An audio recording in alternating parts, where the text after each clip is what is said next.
مولا رومی رحمۃ اللہ علیہ فرماتے ایک دن نا شیر نے ایک دن نا ریچھ کو ساتھ لے لیا اور ساتھ لے لیا لومڑی کو.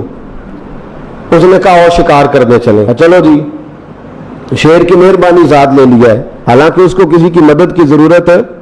وہ تو بادشاہ سلامت نے ساتھ لے لیا. شکار کیا 3 چیزوں کا. ایک شکار کیا خرگوش, ایک ہرن, ایک گائے. اب وہ شکار کر کے واپس آئے تو جو ریچھ تھا نا اکڑ اکڑ کے چلنے لگا کہ بادشاہ کے ساتھ میں بھی تھا, یعنی شکار میں میرا بھی حصہ. اور شیر بھی سمجھ گیا بات کو کہ اس کا دماغ خراب ہو رہا ہے, حالانکہ میں نے تو ویسے ہی ساتھ لیا.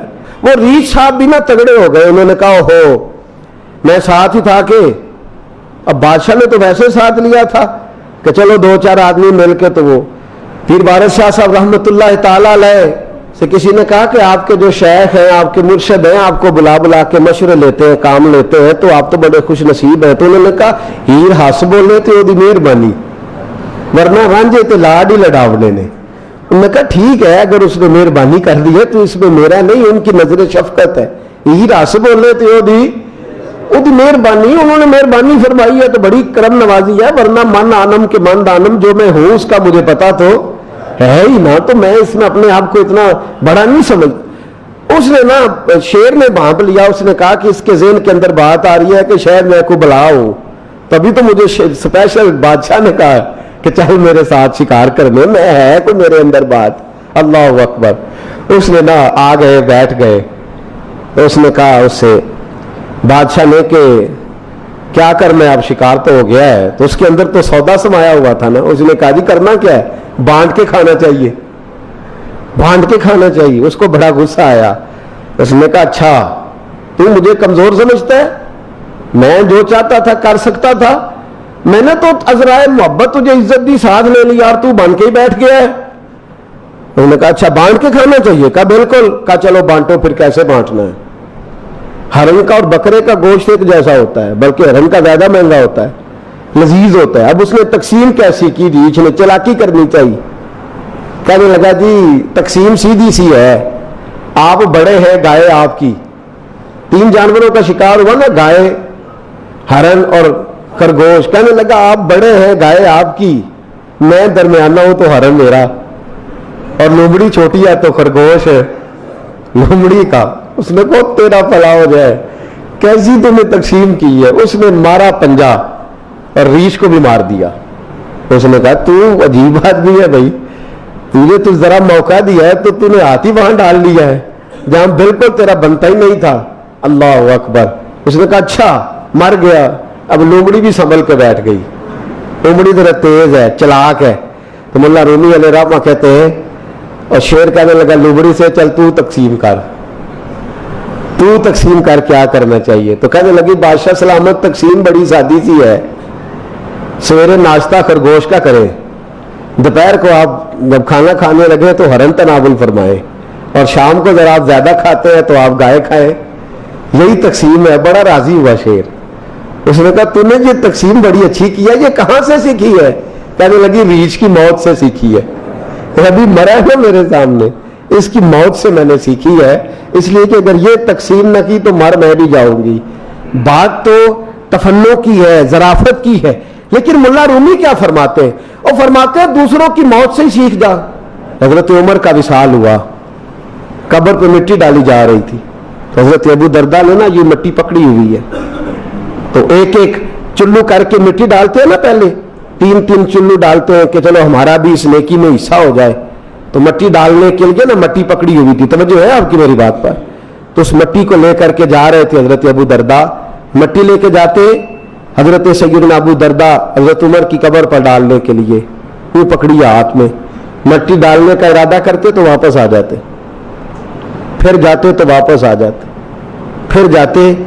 لوگوں نے کہا ابو درداء ڈالتے کیوں نہیں؟ تو آنکھوں میں آنسو آ گئے, رو پڑے. کہنے لگے عزت کے اس کوہ گراں پہ مٹی ڈال دوں, وقار کے اس بادشاہ پہ مٹی ڈال دوں. فرمانے لگے شہنشاہ کردار پر مٹی, اس پر مٹی ڈال دوں. اور پھر وہ مٹی پکڑی اور اپنے سر پہ ڈال لی. فرمانے لگے عمر تو مٹی کے قابل نہیں، مٹی کے قابل تو میں ہوں، میں تھا جس پر مٹی پڑنی چاہیے تھی۔ اور آپ فرمانے لگے لوگوں سن لو، اگر عمر جیسے تقوی کے بادشاہ بھی رب نے اس زمین سے اٹھا لیے تو ہم بھی بچیں گے نہیں، ہم نے بھی اللہ کی بارگاہ میں جانا ہے۔ اگر اتنے اتنے پاک باز لوگ، اگر نیکی ہی دنیا میں رہنے کا سبب ہوتی تو یہ پاک لوگ ہمیشہ دنیا میں رہتے۔ فرمایا اگر یہ چلے گئے تو چلے، ہم نے بھی جانا ہے۔ نبی کریم صلی اللہ تعالی علیہ وآلہ وسلم نہ آئے، یہ باتیں سنایا کرے۔ حضور باہر نکلے نا، اکیلے ہیں، نیا نیا محبوب کی تشریف آئی ہے مدینے میں، تو حضور مدینے کی سرحد پہ باہر سیر کرنے آئے۔ ایک بوڑھی اماں ہے، سامان باندھ کے بیٹھی ہے۔ حضور نے فرمایا اماں کدھر جا رہی ہو؟ کہنے لگی میرا میکہ ہے، یہ 7 گاؤں ہے، باغ جہاں ختم ہوتے ہیں مدینے کے وہاں میرے میکے کا گاؤں شروع ہوتا ہے، میکے جا رہی ہوں۔ فرمایا کیوں، کیا ہوا؟ حضور کو جانتی نہیں، معاذ اللہ ثم معاذ اللہ، نقل کفر، کفر نہ باشد۔ کہنے لگی مدینے میں ایک جادوگر آ گیا ہے مدینے میں، اور کہنے لگی توبہ توبہ، جو اس کے پاس گیا اسی کا ہو گیا ہے، پتہ نہیں کیا منتر پڑتا ہے، معاذ اللہ، اور بڑا مسئلہ ہے، سب نے باپ دادا کا دین چھوڑ دیا ہے۔ بیٹا میں نے باپ دادا کا دین نہیں چھوڑنا، لہذا میں مدینہ چھوڑ کے جا رہی ہوں۔ مجھے لوگ بتاتے ہیں وہ گلیوں میں گھومتا ہے، میں تو اندر سے کنڈی لگا لیتی ہوں، کس کے خلاف باتیں کر رہی ہے؟ حضور سن گئے اور حضور مسکرا رہے ہیں کہ اماں شادی ہے، اور دیکھو کیا کہی۔ تو حضور فرمانے لگے اچھا، اور کوئی چہرے پر کسی قسم کی محبوب کے پریشانی نہیں، کوئی غصہ نہیں، تو یہاں کیوں بیٹھی ہو؟ کہنے لگی وزن ذرا زیادہ ہے، اٹھانے والا مل جائے تو مجھے چھوڑ آئے، یہ تھوڑا سا تو ہے۔ اللہ کے رسول نے فرمایا چل میں ہی چھوڑ آتا ہوں، چل۔ اب سارے رستے وہ بوڑھی اماں کہتی ہے میں شکوے کرتی گئی، میں نے کہا سنا ہے سعد بن عبادہ بھی خراب ہو گیا ہے، سنا ہے میں نے کہ ابو ایوب انصاری بھی بگڑ گیا ہے، سنا ہے فلانے کو بھی اس نے خرکا، تو سارے رستے شکوے۔ رسول پاک سارے رستے کوئی گفتگو، آپ بھائی سامنے باتیں ہو رہی ہے، سامنے تو تیرے پشت پیچھے ہوتی ہے تو بگڑ جاتا ہے۔ کوئی آ کے بتاتا ہے پتہ نہیں اس نے مسالہ ہی لگایا ہو اپنے پاس سے، پتہ نہیں ایک ہوئی ہو 4 اس نے پاس سے لگا لی، تو بگڑ گیا، اور مینوں کہتا ہے وہ حضور کے سامنے کہہ رہی ہے فلانا بھی خراب ہو گیا فلانا، اور بڑے بڑے سخت جملے، بی بی شادی تھی، جو منہ میں آیا کہتی گئی، حضور سنتے گئے، رستہ بتاتی گئی۔ کوئی کتنی دیر کا، گھنٹوں کا سفر طے ہوا، جو اس نے گھر بتایا وہ گھر آ گیا۔ رسول پاک نے گٹھڑی اس کے گھر کے اندر رکھی سامنے، فرمایا اماں میں جاؤں؟ بوڑھی اماں پہلے بولتی رہی، اب کہنے لگی ہاں ہے، تو نے نام تو بتایا ہی نہیں، میں نے تو تمہیں کبھی دیکھا ہی نہیں مدینے میں، کون ہو؟ حضور نے فرمایا اماں تیرا کام ہو گیا نا، نام چھوڑ دے، نشانوں کا نشان مٹتا نہیں، مٹتے مٹتے بھی نام ہو ہی جائے۔ نہیں نہیں، تو کسی عظیم ماں کا بیٹا لگتا ہے، تو کسی اعلیٰ خاندان کا ہے، کیا بات ہے تیرے باپ کی، تو کسی ہو درود تجھ پہ بھی آمنا، تیرے لال پہ بھی سلام ہو، درود تجھ پہ بھی آمنا، تیرے لال پہ بھی سلام، تو کسی اعلیٰ، بتا تو صحیح۔ حضور نے فرمایا اماں پھر ملیں گے، پھر بات کریں گے، ابھی تو نہیں نہیں تو بتا۔ حضور فرمانے لگے اماں تو سن کے تجھے تکلیف ہوگی، نہیں نہیں تو بات تو کر۔ حضور نے فرمایا اماں چھوڑنا، تیرا کام ہو گیا، مسکراتے جا رہے، لاڈ لڑا رہے۔ کہنے لگی نہیں میں تو نہیں جانے دیتی، نام بتا۔ میرے حبیب نے رخ پھیرا، کہا حوصلہ کر کے سن پھر کیا؟ فرمانے لگے میں وہی ہوں جس سے ڈر کے تو بھاگ آئی ہے، سودا لینے کے لیے بازار گئے اور ہاتھ اس کے بکے جس کے خریدار گئے۔ فرمایا میں وہی ہوں جس سے ڈر کے تو، میں وہی تو ہوں جس کو تو سارے رستے کوستی آئی ہے، جادوگر کاہن اور نہ جانے کیا کچھ کہتی، وہی تو ہوں۔ یہ لفظ کہے تو اماں پہ سناٹا سا چھا گیا، سکتے میں آ گئی۔ میرے کریم رسول صلی اللہ علیہ وسلم کہنے لگے اماں پریشان ہونے والی کوئی بات نہیں، میں جادوگر ہوتا تو تیرے اوپر چل نہ جاتا، میں کاہن ہوتا تو تجھ پہ اثر نہ ہوتا، کتنے گھنٹے تو میرے ساتھ نہ پریشان نہ ہو، اور تم ایک کے رہ آرام سے اگر واپس بھی آنا ہو تو بے فکر ہو کے آنا، میں کوئی جادو شادو نہیں کرتا۔ یہ کہہ کے میرے رسول نے رخ پھیرا، چیخ مار کے پیچھے سے روئی، کہنے لگی بیٹا میرا کوئی نہیں، پر تیرے رنگ میں میں نے سارا ہی ادب دیکھ لیا ہے، بھائی میرا کوئی نہیں، پر میں نے لذت کا جو انداز تیرے اندر دیکھا ہے یہ بھائی میں نہیں، شوہر میرا فوت ہو گیا ہے، لیکن میں نے جو چھتری تیرے انداز میں دیکھی ایسے کوئی سہارا نہیں دیتا۔ رونے لگی، حضور کا دامن تھاما، فرمایا اماں اب تو کیا چاہتی ہے؟ کہتی ہے سوڑیا یہاں تک سامان تو اپنی مرضی سے لایا ہے، اب واپس میری مرضی سے لے جا، واپس میری مرضی سے لے جا, میں کتنی بیوقوف ہوں, اس سے بھاگ رہی ہوں جو رحمت للعالمین بن کے آیا, اس سے بھاگ رہی ہوں جسے اللہ نے ساری دنیا کے لیے امن کا جھنڈا دے کر بھیجا. میرے حبیب کریم صلی اللہ علیہ وسلم نے غیروں کی اشکشوئی کی, غیروں کی مدد فرمائی, غیروں کی مدد فرمائی. میرے نبی پاک صلی اللہ تعالی علیہ وسلم نے امت کو درس دیا کہ تمہیں درد دل کے لیے پیدا کیا گیا ہے. کس لیے؟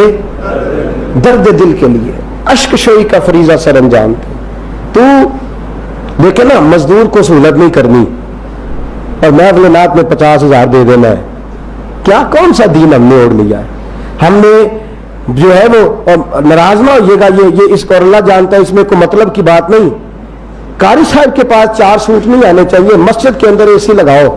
اے سی کی ضرورت قاری صاحب کو نہیں ہوتی, ان کو تو اجازت ہی نہیں رات میں اس کے سونے کی.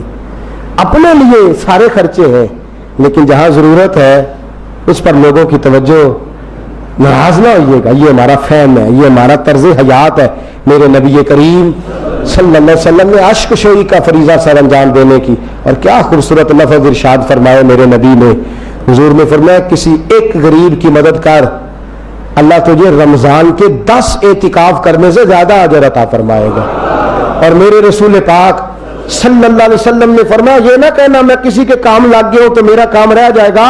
فرمایا تو اللہ کے بندوں کی مدد کر, اللہ تیری مدد فرمائے گا. اور میرے حبیب کریم صلی اللہ علیہ وسلم نے فرمایا تو میرے کسی غلام کی ایک پریشانی دور کر دے, اللہ کا رسول وعدہ کرتا ہے قیامت میں تیری 70 پریشانیوں کو دور کر دیا جائے گا, 70 پریشانیوں کو دور کر دیا جائے گا. اور میرے نبی پاک صلی اللہ علیہ وسلم نے فرمایا بندہ جب تک اپنے بھائی کی مدد میں رہتا ہے اللہ بھی اس کی مدد پر ہے, اور جب بندہ بھائی کی مدد چھوڑتا ہے اللہ بھی اس کی مدد چھوڑ دیتا ہے. کنویں سے پانی نکلے گا تو نیچے سے تازہ آئے گا, اگر اوپر سے نکالو گے نہیں تو نیچے سے تازہ. اپنا سرمایہ, اپنی صلاحیتیں, اپنے تعلقات اگر تم کسی غریب کی مدد پر خرچ کرو گے تو اللہ تمہیں اور وسعت عطا فرمائے گا, اللہ تمہیں اور وسعت عطا فرمائے گا. اللہ پاک فضل کرے, اللہ ہم سب کو بیماریوں سے محفوظ فرمائے. کبھی نہ مہینے میں ہفتے میں ایک بار کسی ہسپتال کا وزٹ کیا کریں, سرکاری ہسپتال کا, اور دیکھا کریں جا کے حالات کس طرح کے, دیکھا کریں. بڑے لوگ زکوٰۃ کے نام پر بڑا کچھ اکٹھا کرتے ہیں, پتہ نہیں کتنی تنظیمیں کتنے بورڈ لگے ہوئے ہیں, لیکن جب ہسپتال بنتے ہیں تو غریب